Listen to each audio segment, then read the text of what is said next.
Hi everyone, welcome to Diabetics for Diabetics Radio. This is episode 6. My name is Bowie Madison. I am your host. I have had type 1 diabetes for 21 years and I am here healing, looking for ways to help better manage diabetes, from blood sugar control, insulin sensitivity, nutrient dense food, things that you can do nutritionally, supplementally, to help better manage your condition. And in previous episodes, we've covered everything from what diabetes is, differences between type 1 and type 2, the nature of it, the future of it in terms of research and things that we can expect from the medical scene. And today we are diving into nutrients and supplements that can help better manage your diabetes, and I would argue lead to healing. So today we were talking about magnesium. Now, I'm sure many of you have heard of magnesium. Many of you may be here because you heard about it through my TikTok channel. If you're not following me on TikTok, I highly recommend you do. I do a lot of tidbits and shorter videos on content similar to what we're talking about here on the podcast, but not quite the same depth. So I've mentioned magnesium tons of times because it is so incredibly important in, we'll find a number of bodily pathways that adversely affect diabetics, and I would argue have a root in the actual development of the disease itself.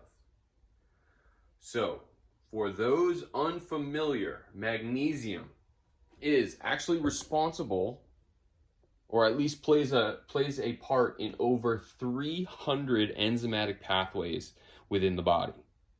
Okay, those range from digestion to glucose metabolism, which is extremely pertinent to diabetes, nervous system regulation, as well as mitochondrial health. So basically the cell's ability to create and use energy, which is intricately tied with just about everything else, digestion as well as glucose metabolism. So all things that diabetics need to be incredibly interested in and aware of when it comes to managing their diabetes. Of note is that the majority of those with diabetes, both type 1 and type 2, like I mentioned, I am type 1. The information I'm sharing here is not at all just for type 1s. It is for both type 1 and type 2. I would argue even type 3C, type 1.5, and all of the different types of diabetes outside of just the typical 1 and 2. So the majority of diabetics are magnesium deficient. Now, we'll talk a little bit later about how that's determined and our means of measuring that, and ways that we, as patients and people with the disease can help address that. Okay, so we've established the importance of magnesium, and we'll get into it a little bit later on too, about exactly what magnesium is doing and why it is so important. But the real question is, if so many diabetics are deficient, why don't we know, and how did we get so deficient? So one thing to note is, where even is the magnesium? And this actually pertains very closely to what it does. So over half of the magnesium in our body is kept in our bones. Okay, so it plays an important part in bone health. It plays an important part in the development of red blood cells. About a quarter, a little bit over a quarter of the magnesium is in muscle tissue, because we mentioned before it's really important in mitochondrial health and using energy. Anytime you're using muscle, you are burning energy. You're also using glucose, so glucose metabolism and mitochondrial health go hand in hand. About 20%, give or take a few percentage points, are in the tissue, soft tissue. So that's anywhere from your skin, your pancreatic tissue, your liver tissue, basically intracellular. Um, and then the magnesium that we're most familiar with, right? What we get read back to us at the doctor's office when we go to have our magnesium checked is our serum levels. So this is the amount of free magnesium floating in the blood, and this is less than 1%. I want to say it's less than half of 1%. So we'll talk more about the relationship of magnesium in serum and how that reflects everything else above it. So just interesting point that we are using the levels in less than 0.5% of where the magnesium is held to let us know where the rest of the 99% is, and we'll talk about why that could be a problem. But let's keep going on to why are diabetics deficient, and it's not just diabetics. Most people, and again, most is a very unscientific word, but about half of Americans are not getting adequate magnesium through their food. And so nutrient poor diets, it's not as present in our diets as it once was. Soil erosion, artificial treatment of plants, the disturbance of natural balances of minerals. So magnesium plays an important part in the regulation of sodium and calcium within the cell. And like anything else in the body, if you overload one, you're going to cause dysregulation in the other. So Americans are known to overconsume salt, right? Salt has this huge correlation with cardiovascular health and everything like that. But an overabundance of salt can adversely affect our retention of magnesium. Additionally, stress and its resulting inflammation, as well as just inflammation in general, have a huge role in our magnesium status. So there's a metric called the magnesium burn rate, or MBR. And what a magnesium burn rate is essentially how much magnesium you are running through at any given point in time. Okay, now how are we losing our magnesium? It's usually through our pee, through our kidneys. So our kidneys are told through other different hormones, through other balances, fluid intakes, whether or not to keep that magnesium and recirculate it. We're losing most of our magnesium through our urine. Now, when we are stressed, that absolutely kills our magnesium levels. Okay? Psychological stress in and of itself is inflammatory, but when you add on to that the inflammatory nature of what our diets are in terms of polyunsaturated fatty acids, iron overload, and the overconsumption of processed foods and processed sugar, that just exacerbates the already increasing magnesium burn rate, so that it's really just layer on layer on layer on layer, just all of these factors leading to a loss of magnesium, right? And there's actually, even in times of magnesium deficiency, we talked about the allotment of magnesium within the body: half in bone, a quarter in muscle, a fifth in the tissue, and less than 1% in the serum. The thing about that is, when we are in state of low magnesium, which for a lot of us is most of the time, our body prioritizes serum magnesium. Okay, so think about that. When we are low, our body thinks, okay, I need to have magnesium available in circulation to put it in a place in case I need it worse than where I have it now, right? So it's similar to the cortisol relationship with glucose, right? When we get stressed and we release cortisol, cortisol pulls sugar from the liver, circulates it to make sure that it has it available because our stress has signaled that we're in fight or flight.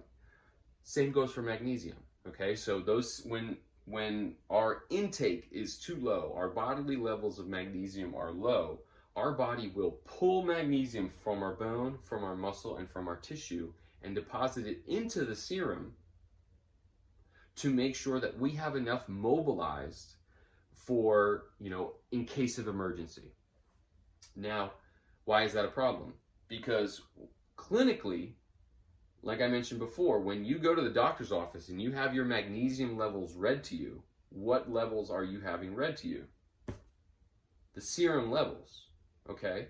So I just said that even if you're magnesium deficient, you're low in magnesium, your body prioritizes it in the serum.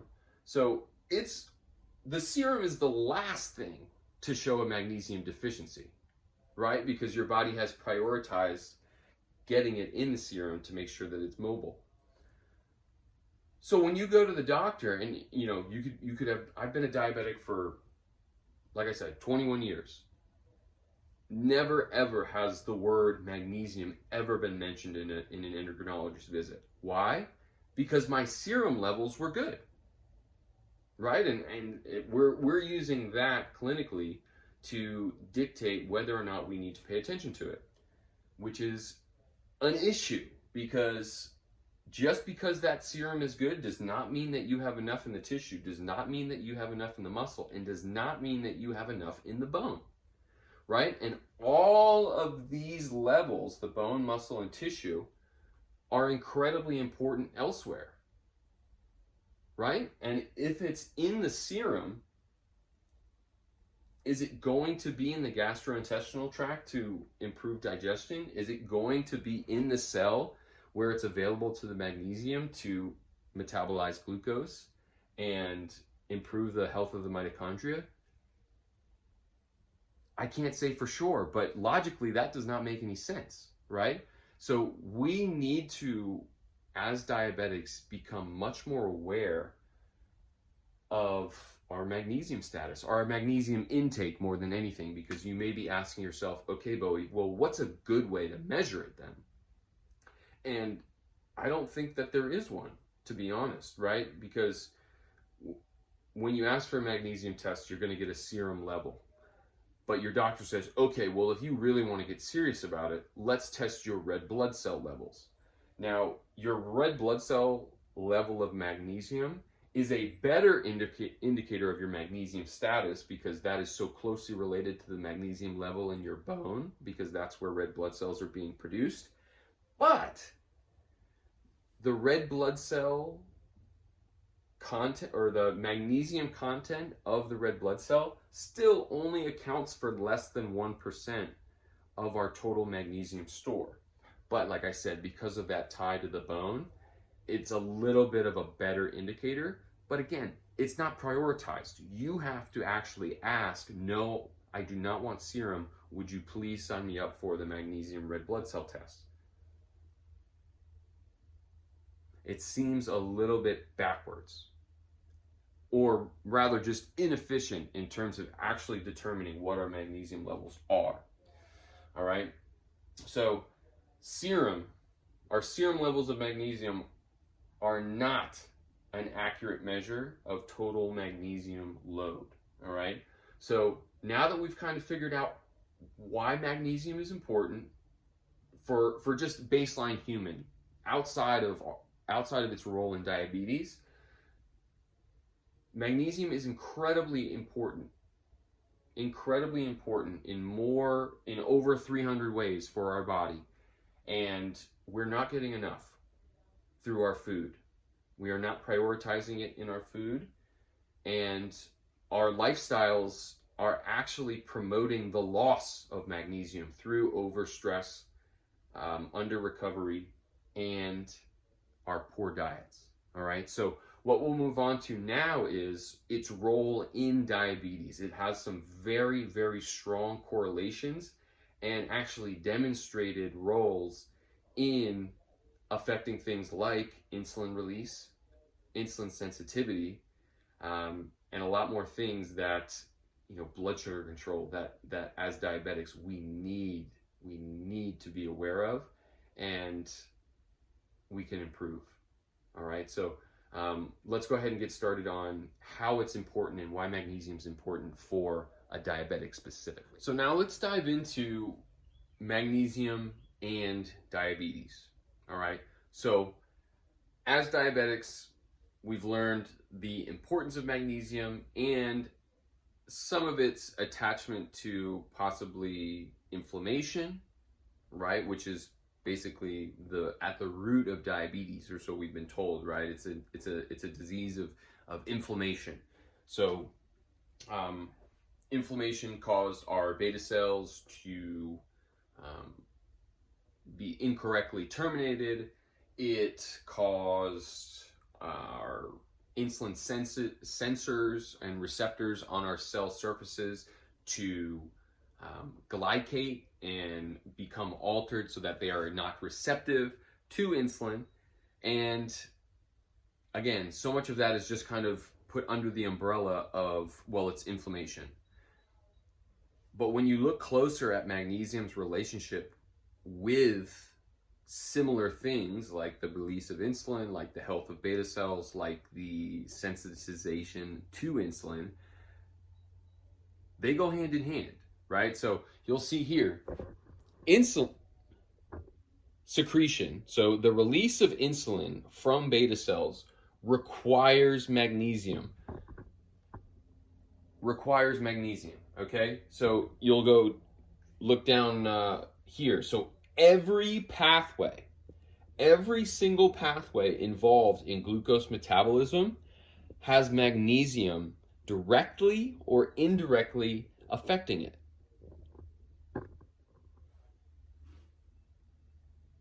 Just take that in for a moment, right?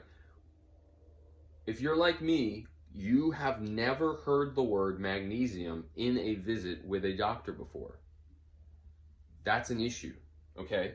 So we need to know what our magnesium levels are, and we need to be very conscious of our intake of magnesium. So you'll see right underneath, insulin secretion requires magnesium. Right underneath that, magnesium deficiency. So this was in a study where they intentionally decreased the magnesium levels via their diet, as well as promoting excretion with diuretics. It impaired tissue sensitivity to insulin. So that's just, it increased insulin resistance, it decreased insulin sensitivity. So not only is magnesium affecting the release of insulin, so that maybe we're not getting enough, like type 1s, but it's also impairing our body's ability to use it. Looking at you, type 2s, all right? So again, it is far, far too important to overlook. And beyond just the diabetes, it has a strong correlation. And again, correlation does not ever mean causation, but it's something to draw your attention to and pay attention. Strong correlation between low magnesium levels and metabolic syndrome. Again, diabetes is an offshoot of metabolic syndrome. Metabolic syndrome is one of those very large coverall terms for people struggling with their metabolism, which is something that type 2 diabetes has been lumped in with. So when you think about what this implies, beyond just the obvious, oh, magnesium's important, we need to know what are the best ways to get it. How do we hold on to it, right? Because for diabetics looking to hold on to their magnesium, what's the number one way they're losing it?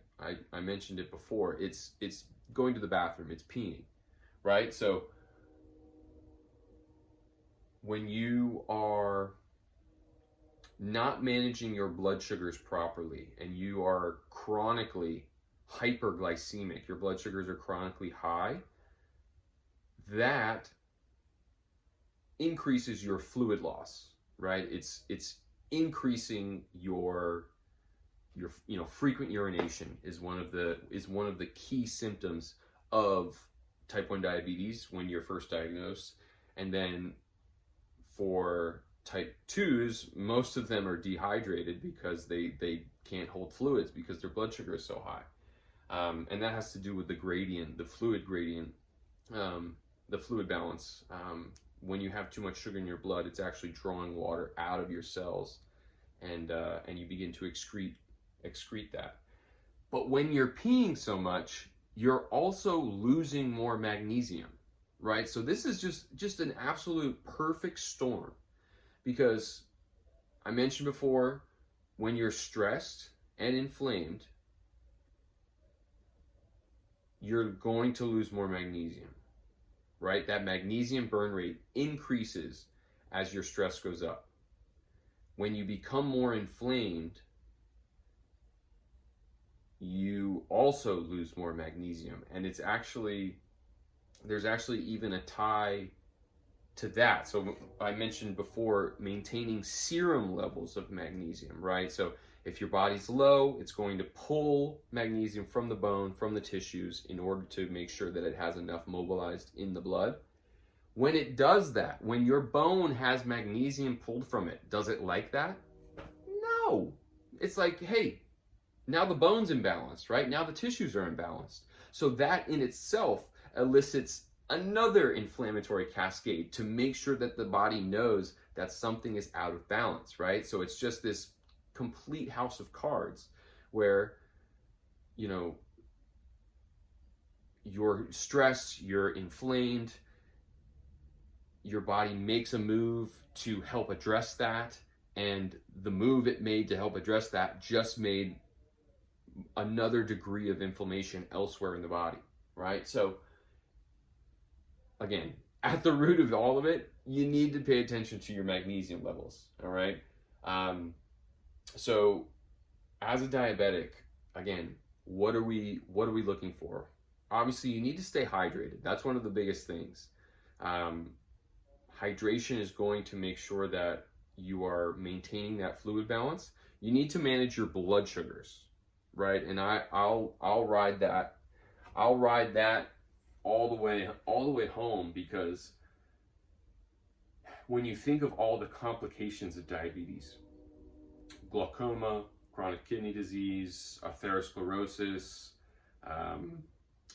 nephropathy, neuropathy, those are all things that result from chronically high blood sugar, right? When your blood sugar is high for too long, the smaller arteries that are supplying blood and oxygen to all of those tissues, your eye tissue, your kidney tissue, your toes, your feet, your, everything.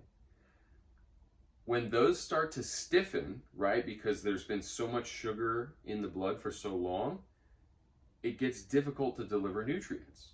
When that happens, those cells begin to die, those arteries begin to stiffen. That's what diabetes tied to heart disease is. So you need to control your blood sugar first and foremost. But staying hydrated and making sure that you are managing your blood sugar gets so much easier when you have magnesium available to be able to secrete enough insulin, have that insulin actually be able to enter the cell. You're improving your digestion and making sure that the mitochondria is able to produce energy, which is keeping the cell alive in and of itself. So again, nothing is unrelated to the next as a diabetic, right? So you could say like, oh, well, I have to control my blood sugar and stay hydrated before I worry about my magnesium levels. It's like, you can do all three are too closely interrelated, right? Because if you're just drinking water that has no mineral content to it, are you retaining it? I would argue not, right? Because you need to be able to be feeding the imbalance in the right direction, right? So if you're just drinking water and it needs a way to get into the cell, how is it getting into the cell? Mineral gradients and ion gradients of magnesium, of sodium, potassium, and calcium. So hydrate, manage your blood sugar however you're doing that. Again, there are a lot of natural ways to do that. You need to be exercising. You need to be eating properly, right? We're avoiding all of those processed foods.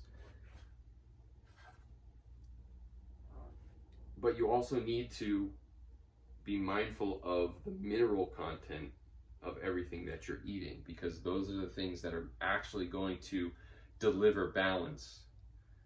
Those are going to be the most important boxes to check when it comes to not just managing the symptoms, but actually healing the underlying infrastructure that is leading to those imbalances upstream, right? So let's talk a little bit more now that we've learned the significance of magnesium as a whole in our body, the number of processes it's involved in, it's hard to count, and then B, how directly related it is to our health as a diabetic. Let's talk about what we're actually looking for, because not all magnesium is created the same, and we need to be very, very mindful about where we're sourcing it, both from our food as well as from our supplements. All right, so now that we've learned the importance of magnesium and its role in our bodily health as well as our health as a diabetic, let's talk about where we want to get it. All right, so we're going to start with whole foods. Obviously, that's where we should be prioritizing where we're getting our magnesium from. Top foods: nuts, beans, seeds.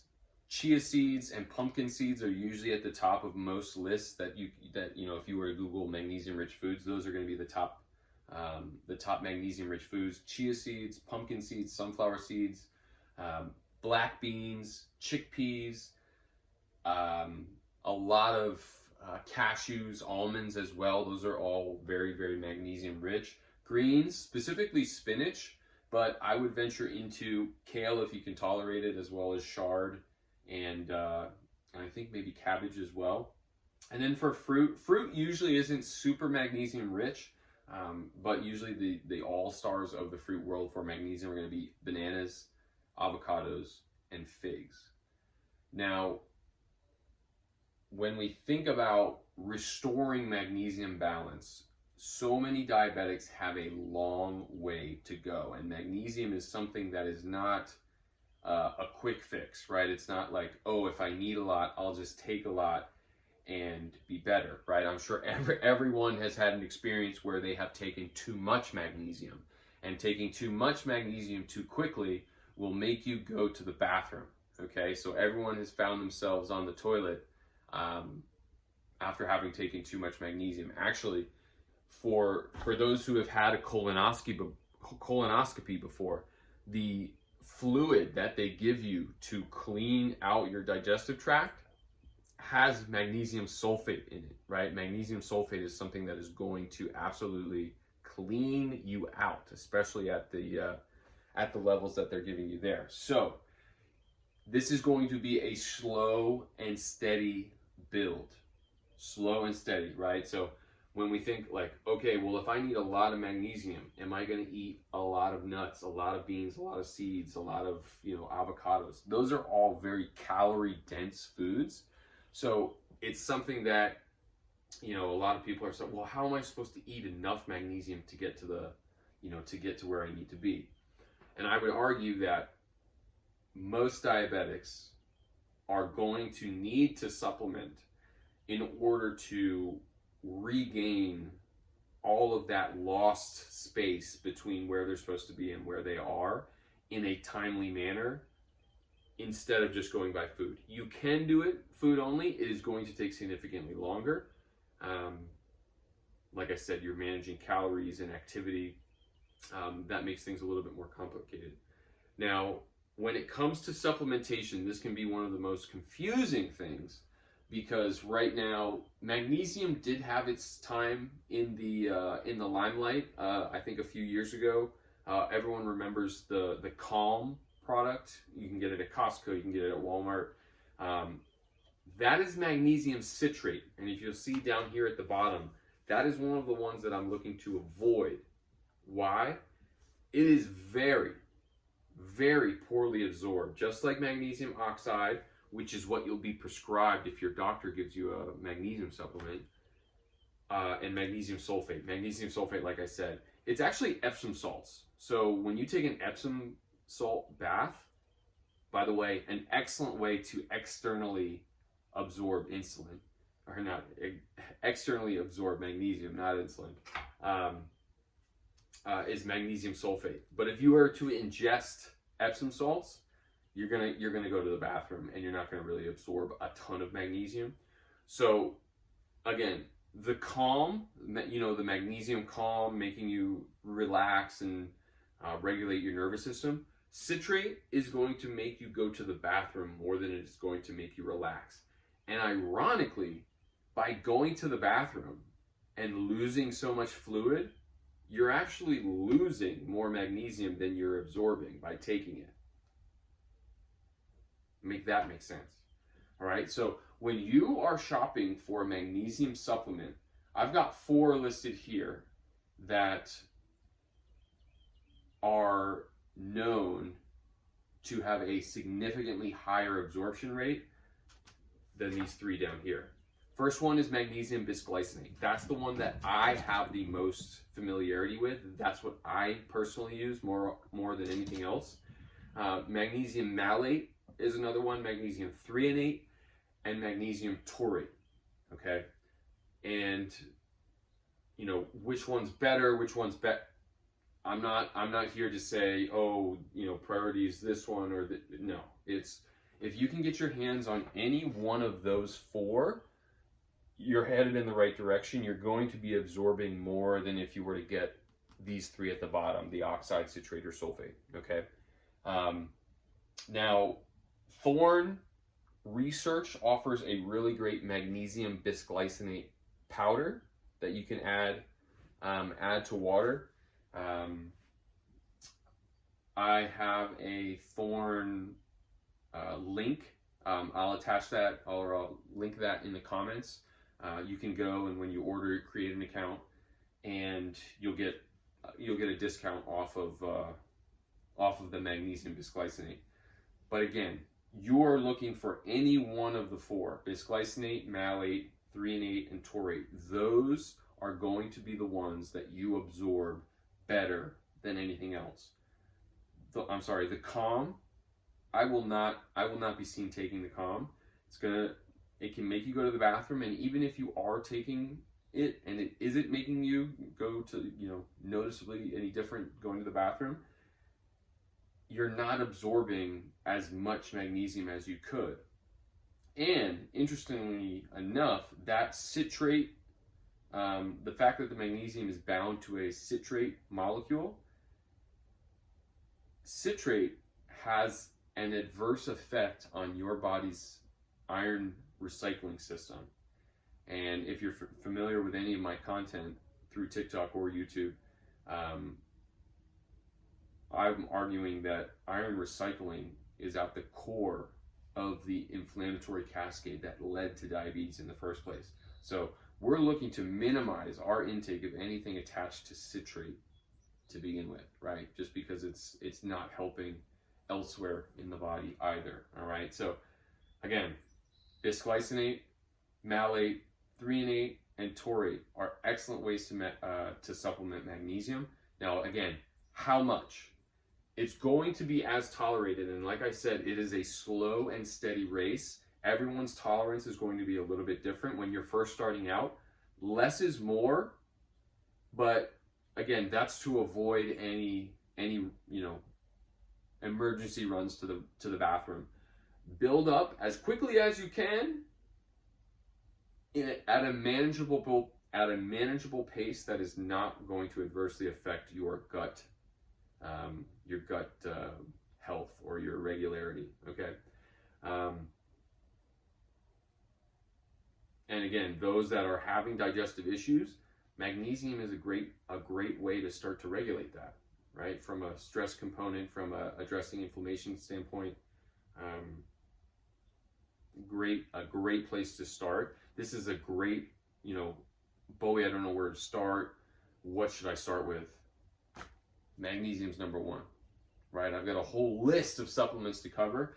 I did magnesium first because I believe it is that ubiquitous in the diabetic condition that it's worthy of being addressed first, okay? So that's magnesium, all right? So we've learned about why or how extensive a role it plays in the human body as a whole, the fact that we as a human population, especially here in the US, are deficient through our food, as well as our stress and all of the things in our lives that are causing inflammation, that are costing us magnesium. We've learned about its direct ties to very important things in a diabetic's life, things like the secretion of insulin, as well as our sensitivity to insulin, and the downstream effect, even past just diabetes, the complications of diabetes, those suffering metabolic syndrome, gut distress, kidney health, heart health, all of it needs magnesium. And our current methods of measuring, clinical measures of seeing our magnesium levels, do not give you the full picture, right? You could have perfectly healthy serum magnesium levels and be magnesium deficient at the same time, okay? So check the link in the description. That will get you to the Thorne store where you'll be able to get your hands on some magnesium bisglycinate. Again, if you know of someplace else to go to, I am not at all partial to one or the other. I've just got a good discount for you. You got to get your hands on some magnesium. Get your hands on some pumpkin seeds. Start adding some, spinach to your salad, or add some sauteed spinach to your dinner. Get your avocados, bananas, and figs in the morning, and we can do this, right? So thanks so much for being here. This is Diabetics for Diabetics Radio. Go get yourself some magnesium.